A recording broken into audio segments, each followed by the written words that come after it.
Ladies and gentlemen, I present the great illustrious one, Derecolitics.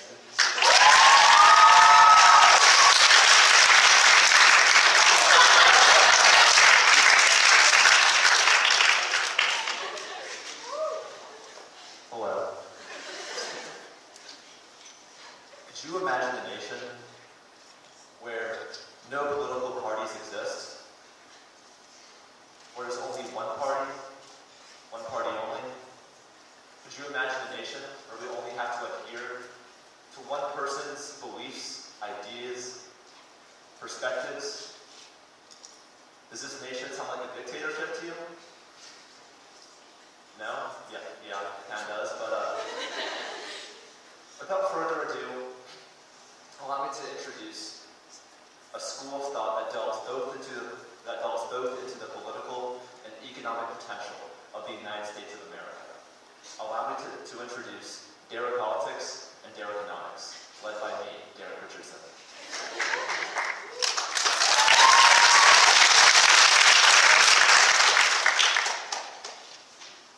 Derecolitics seeks to abolish the two-party system that exists in the United States.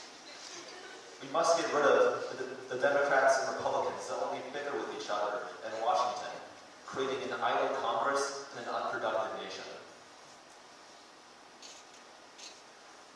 Derecolitics is not a third party. Ideally, we are the only party. Why? Because with no one to oppose me, we can be pretty darn productive. The structure of the House of Representatives and the Senate will remain the same. The House will still have its representatives by population, and the Senate will still have 2 senators per state.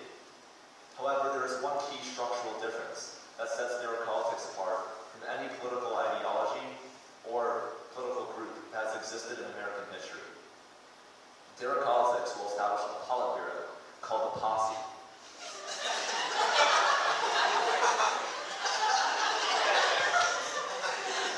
The Posse consists of 4 appointed individuals: Kevin Hume, Samuel Bowers, James Bischoff, and Mr. Jason Tomic.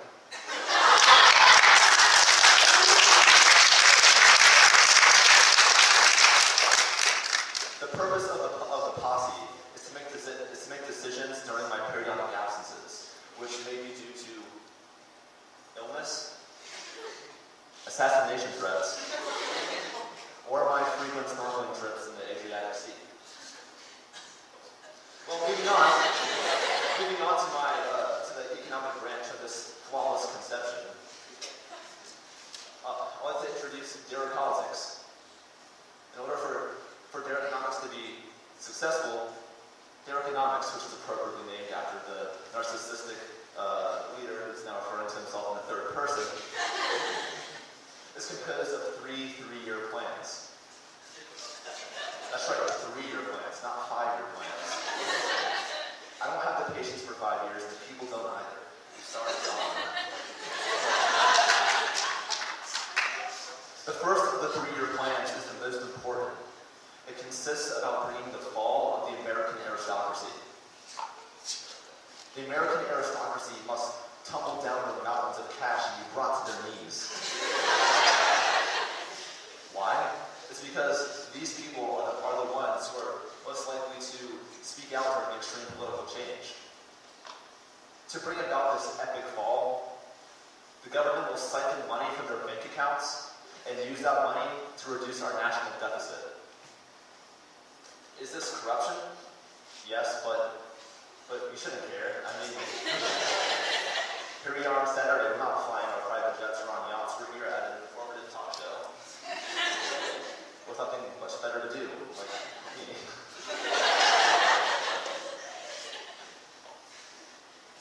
So, the second 3-year plan has the goal of abolishing all forms of currency and bringing us back to a system of trade and barter.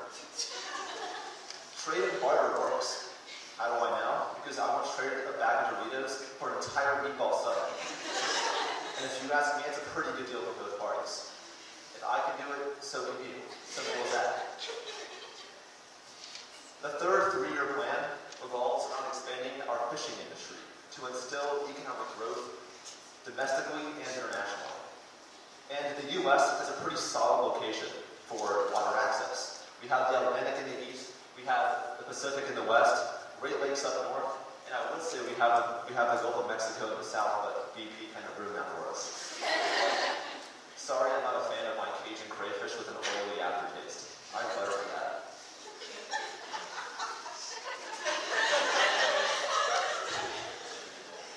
So to make up for the lack of resources in the south, we must make a new body of water in the center of the United States. This will be done by nuking the holy state of Iowa. But guys, listen, nuking ourselves isn't the worst thing in the world. But my aunt lives in Iowa. Trust me, I'm doing her a favor. The disaster site from Post-Bomb, Iowa will form a crater, of which will fill with water to provide an ideal aquatic environment. This will help sustain a potentially booming fishing industry for the U.S. So now, it is up to you. It is up to us. We, the intellectual people of this auditorium, can create a revolution in America for the betterment of our future, for the enhancement of society, and for me. I really want this. I can rule the world. So, here's the plan. So right here in the boulevard is 7-Eleven. We go there, buy extreme goals. We can fuel up on sugar and artificial flavors. This will boost our adrenaline. On the sugar high, we sprint to Washington, D.C. We sprint. It's only 200 miles. And if Mao Zedong was able to go 6,000 miles, I think we'll be okay.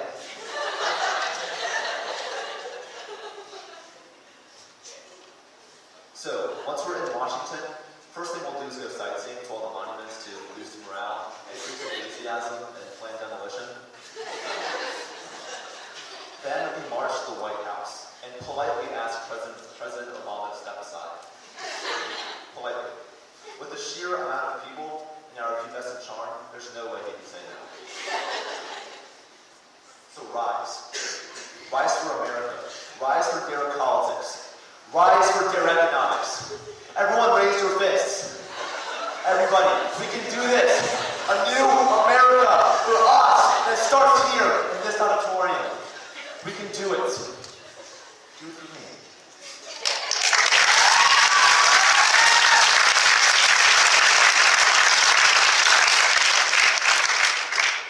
Alright, that was kind of ridiculous, right?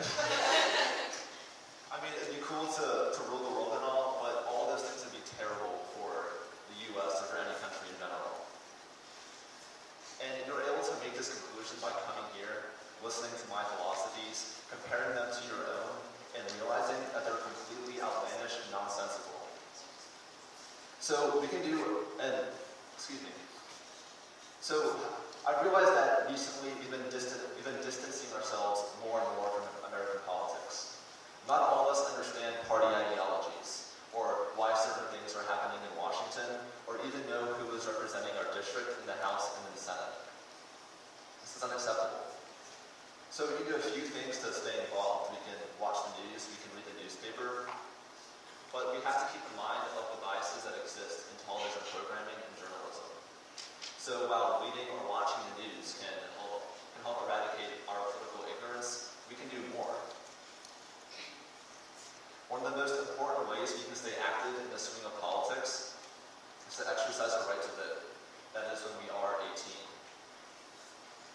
This is guaranteed in the Constitution, and it directly influences policymaking at the city level, a state level, and a national level. Unfortunately, many people choose to only participate in the presidential election because it's the most broadcasted, it's widely covered, but arguably, elections for city and state positions have a greater impact on our everyday lives than that of the presidential election.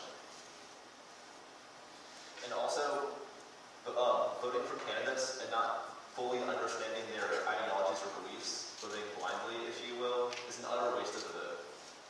Because if we don't understand the consequences of our actions, things like Derecolitics and Dereconomics could rise to power. So to conclude this presentation, do what you can to stay